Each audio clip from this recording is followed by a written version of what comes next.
Alright, and welcome back everybody. It's time to go into the next mission, Refugees. So let's get it started here. Got another cutscene at the start, so...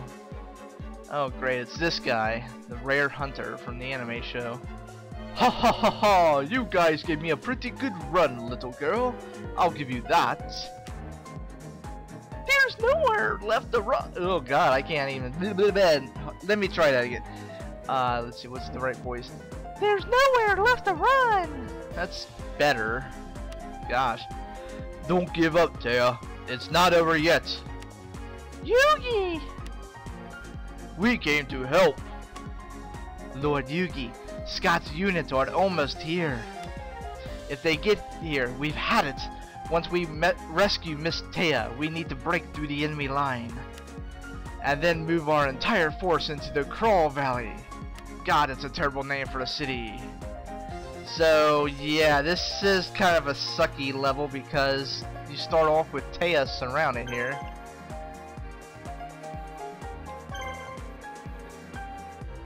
And, first thing you want to do is try and get her to get back to base as quick as you can. Even if you do that, you'll still get hit by a couple guys here. If you don't, then you get completely flanked with like 4 or 5 different enemy units. But if you just go straight to the base, you can get by, I think, with only 2 guys. So let's see. Let's check out Taya's group here. We've got the Dancing Elf, Yekuteno Megami. That's a really weird name. I have no idea what it means. And then the Dark Witch. So, I did a practice run of this level and leveled these guys up slightly, so they're a little bit better than they would have been normally. What's this one? The Dancing Elf. She has a special ability. Let me check it out here. Blinds the enemy. It's a nice thing. Uses up 2 stars, but it blinds all of them. There we go. Another thing we got to start watching out is starting here. They're going to start using fusion monsters if we're not careful. So here, let me check out real quick. We've got well, the Winged Dragon. We know who that is. But then Winged Eagle and Marvelous, whatever. Those two. If the Winged Eagle uses polymerization, then these 2 will fuse into a much more powerful monster. We want to try and avoid that if we can, because it's rather dangerous. So let's see. That one has 4 attacks, and that one has 2. Let's go ahead and attack the middle guy. Sorry, for some reason my emulator really does not like that attack. If I speed it up, then it won't be so bad, I guess, but still. So these couple battles are going to take a little while.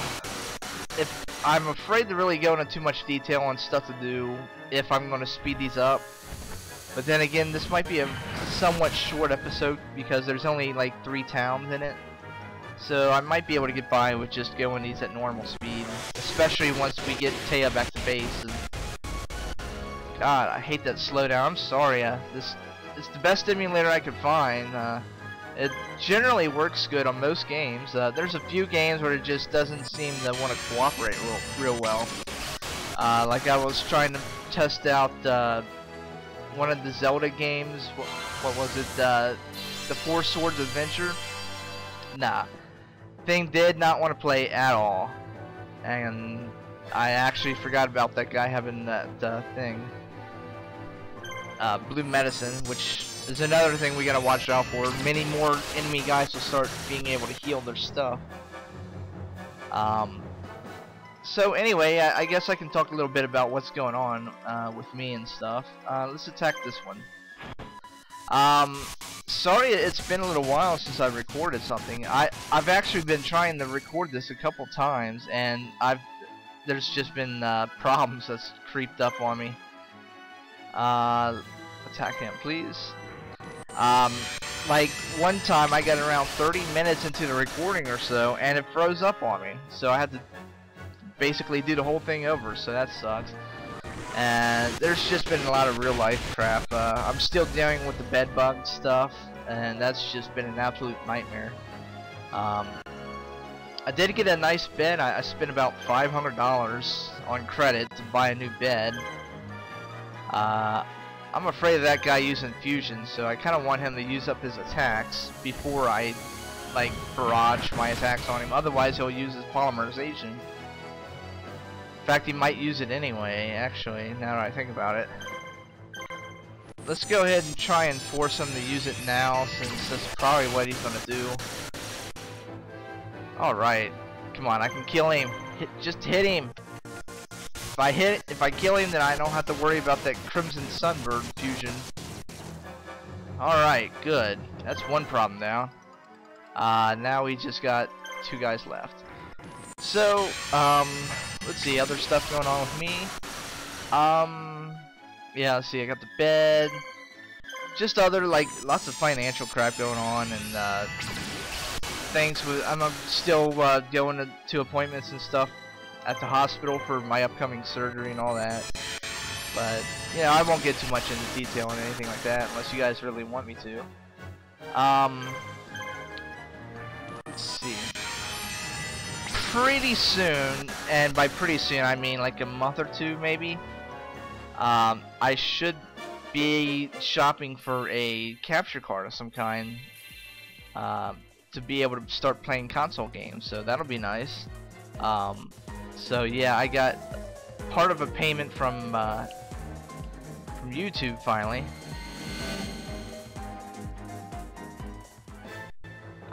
So yeah, that's gonna happen. It came at the perfect time because I've had so many bills and stuff. Oh shoot, these guys I think also have a fusion. Yeah, Berfomet and Gazelle, they can fuse in a Chimera, the Flying Mythical Beast. And of course, so yeah, it's pretty much the same exact crap. Shoot. Go ahead and use Scream Mist.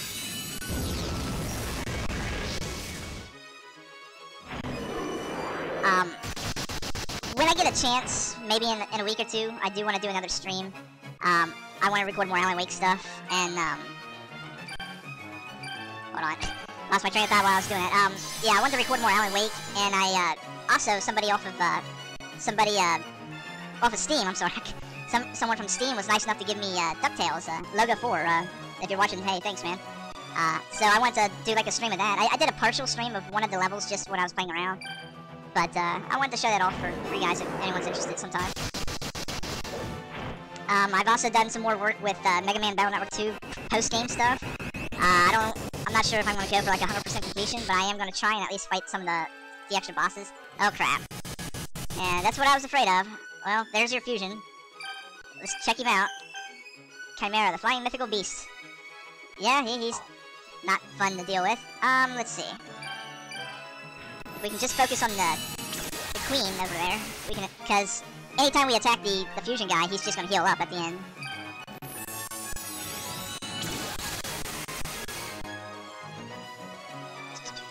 So let's see. I can start. Well, after this battle, I'm gonna start doing what I said in the last video, giving like a deep. Oh crap. A thing about like the history of Yu-Gi-Oh and what it is and all that. So yeah. Here. Oh crap! You freaking guard it. Ouch. What's my point score? Yeah. Wait. Can I break through the guard, please? Please? Barely, but once you break the guard, then, everything's free.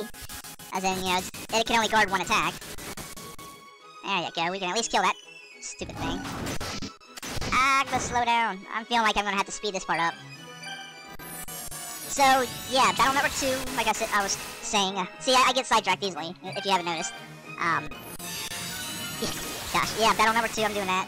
I gotta go get, like, an S license or some crap to proceed in the, post-game. I tried doing a stream of that, and then I went all the way to the secret area only to find out that I'm not supposed to go there yet. So that was kind of silly of me for not, doing any research or anything first, and it's been years since I've really played through the game.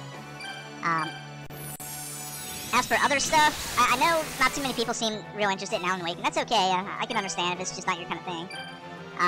When I do get the capture card, I do plan on playing some console games. A few in particular I've been actually working on trying to do like a practice run. Again, it could be a little while before I get all that together, and I gotta make sure I get the right kind of card. and make sure it's within my price range and all that. So, gosh, this stupid thing is still. I'm sorry, this is so long. I knew this was a long game. Maybe I underestimated just quite how long these battles take.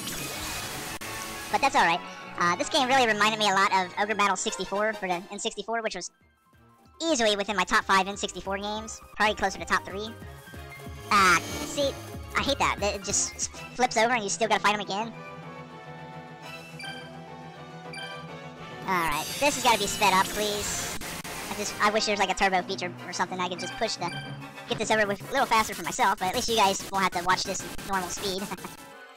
Don't worry, it gets a lot better once we gain more abilities and there's a lot more variety. So yeah. Now you better not freaking use polymerization again. I think you have 3 uses of it. Okay, good.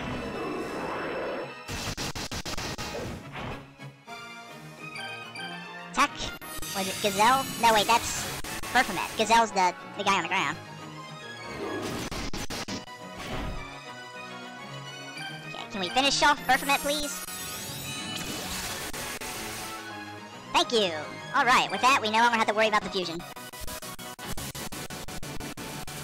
So, I'm looking forward to, at one point, getting a fusion of my own for this game. In particular, the 3 Blue Eyes White Dragons, which we'll eventually get.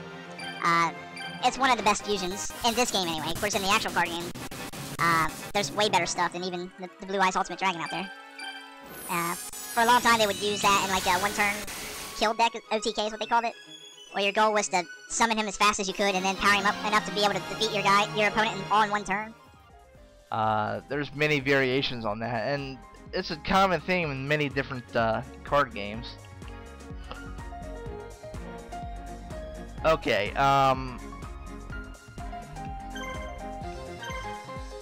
let's go ahead and send Shaimon.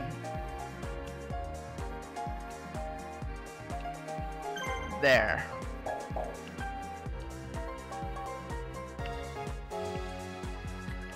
Run, Taya. Luckily, Taya's a little bit faster than them. Gotta move her out of the way.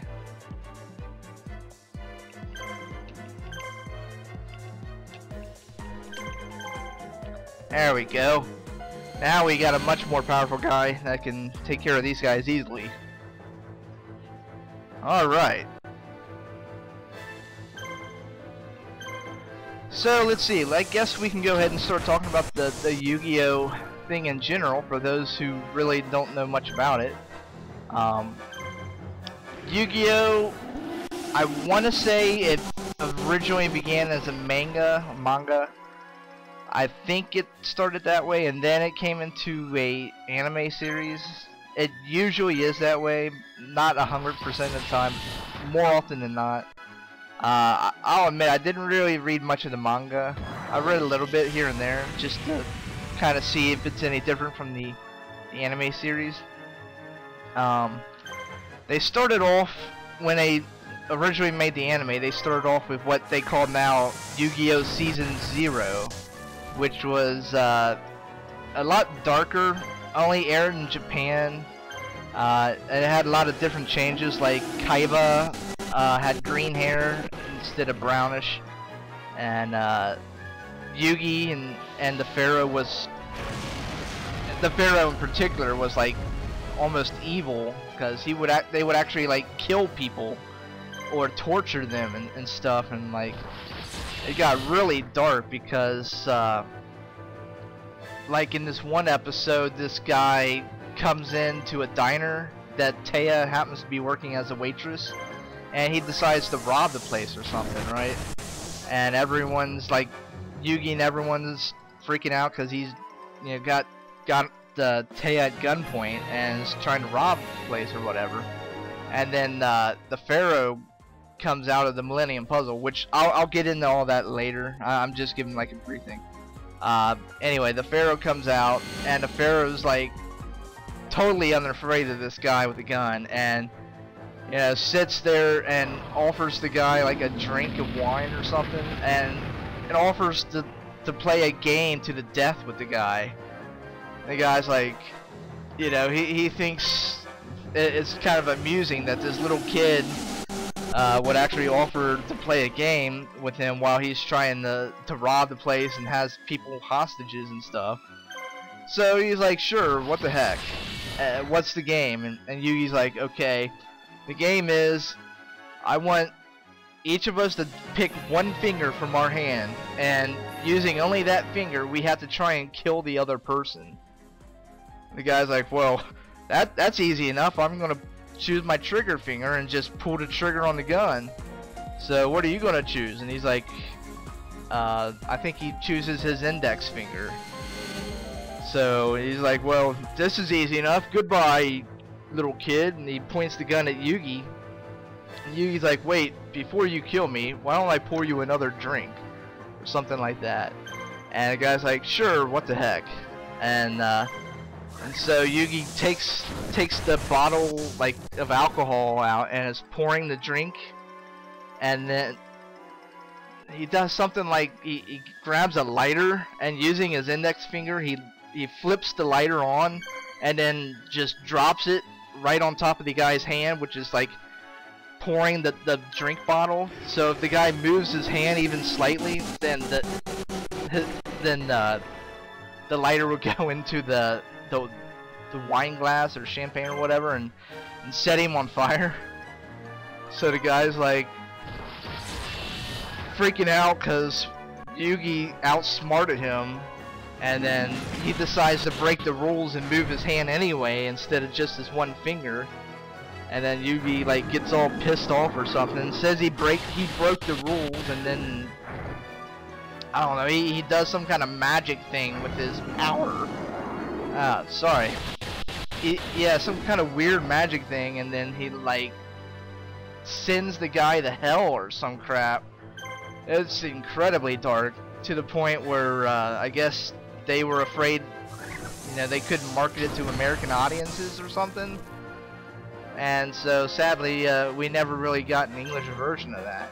That's just one example of like the second or third episode of the original series.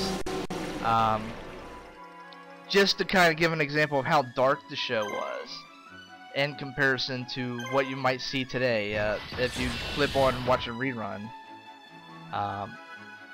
For the English Yu-Gi-Oh, it was dubbed by 4Kids, which anyone pretty much who knows 4Kids knows they do a pretty horrendous job at dubbing. They butcher a lot of stuff that was in the original Japanese. They just change so much and edit so much out to make it more child oriented that it just almost feels like a totally different show. So if you're interested in watching Yu-Gi-Oh, I would recommend, if you can, to go and watch like a Japanese with subtitles, because really it's a much better experience overall. Okay, did we take care of all these guys? I think we did. Wait, there's one more guy, right? There he is. Okay, so I guess from there I can go more into the history of Yu-Gi-Oh stuff. I believe the original Season 0 lasted maybe 25-30 episodes or something like that. I don't think I've watched all of them. I think there's a couple I missed, but it was generally the early stuff with them on in school, and just kind of like the card game was just coming out and stuff. In fact, they didn't even play with cards hardly ever until way later in the episodes, which is something that totally changes once the mainstream Yu-Gi-Oh started up. So if you're interested in Season 0, you'll have to watch the Japanese with subtitles. It's really good if you can, I guess, take the much darker tone. But then I'm doing this off the top of my head, so I can't really give you dates or anything. But a while later, they came out with what we call today as Yu-Gi-Oh, which is the main anime series that this game that I'm playing here is based off of. and what the card game is also loosely based off of. Let's see. It stars a boy, like a teenager, maybe like 15-ish, named Yugi, and his grandfather was like an archaeologist or something at one point, and he found some kind of ancient Egyptian puzzle and some kind of tomb or something, and he brought it home one day to Yugi and gave it to Yugi and told him of the legend of this puzzle, and that apparently whoever solves the puzzle will gain like mystic powers or something, but nobody has ever been able to solve it before. And but Yugi tries really hard and eventually does manage to solve the puzzle, and as soon as he does, he gets infused with the spirit of the pharaoh, which is Yami Yugi, the guy on the screen right here. Basically he's like possessed by the spirit of an ancient pharaoh that 5,000 years ago sealed away this dark magic and saved the world or something, and got sealed inside of the Millennium Puzzle. And so, and at first Yugi really doesn't know who he is or anything about him. So Yugi's actually at first kind of afraid of him, because in one episode, Yami Yugi is what they call him. He almost went too far in a game and like risked somebody's life or something, because he's willing to win at all costs, and that kind of scared Yugi, and they had like a bit of a falling out for a bit. But I'm getting a little ahead of myself. Anyway, before I go on, I better get back to the game. If you take Joey's unit and bring him right around here-ish, you'll encounter the baby dragon. Now I kind of grabbed him off screen accidentally, so sorry I can't really show recruiting him, but as you can see, he's on Joey's team now anyway. So, but I just want to mention that baby dragon, you can get him there. As you can see, once you get rid of those guys that was chasing Taya, it's a fairly simple level. In fact, I don't even have but a few minutes left on this episode before Yugi goes here and fights this guy. So, yeah, let's see. Yugi meets the Pharaoh. They introduce Yugi's other friends, Joey, Tristan, and Teo, which are all like classmates of his. And see, the first episode is where he meets this like multi-billionaire guy named Seto Kaiba, and he's looking for these rare trading cards called the Blue Eyes White Dragon card. And just so happens that never mind, let me say this first. What's this guy's voice? You cannot defeat Master Scott. Surrender at once. Yeah, that's probably wrong, but so yeah, Seto Kaiba's looking for the Blue Eyes White Dragon cards, and apparently Yugi's grandfather has the last card in existence or something. And so in this world, everything pretty much gets solved by card games. And so once Seto Kaiba tries to like pay a huge amount of money for the card, and you know, Grandpa Yugi's grandpa basically says no, that he wants to keep the card. It's for sentimental reasons. And so Seto Kaiba's like, okay, well then why don't we duel for the card?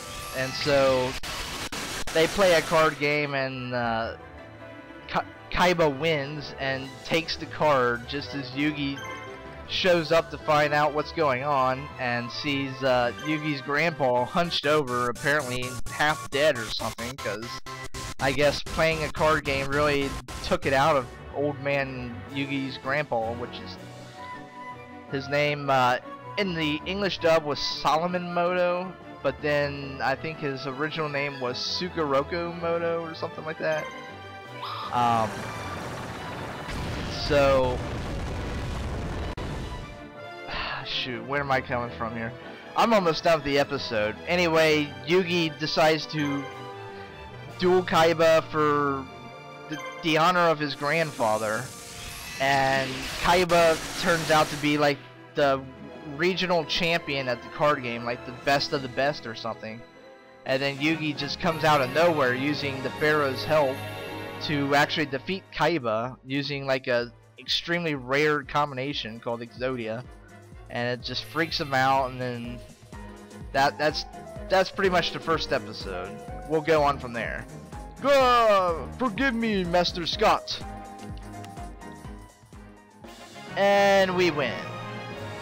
Well, see, it was a short episode once we got past all those annoying little battles at the start with Taya. Break free. Barely escaping from their pursuers, Yugi and friends decide to try and take the lightly defended Fort Chalium. That's a weird name. Surrounded by steep mountains, the small Fort Chalium doesn't hold much strategic importance. Well, then why the hell are they going there? But taking the fort is the only chance they have to break free of the Imperial forces surrounding them. Well, okay, I guess that answers my question. But there isn't much time. As soon as Yugi's forces approach, the fort will send for reinforcements.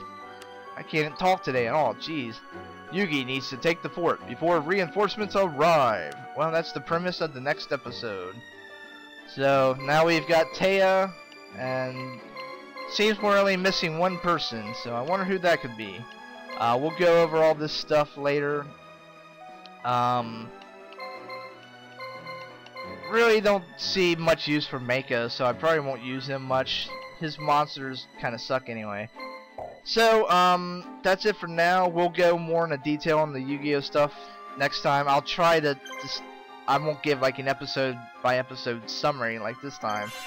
I was just giving the basic thing, but we'll go a little more broader next time. I'll try and give more information out, and I hope you guys enjoyed the episode. Like and comment and stuff if you like this video. It does help, and I will just see you guys next time. Thank you and goodbye.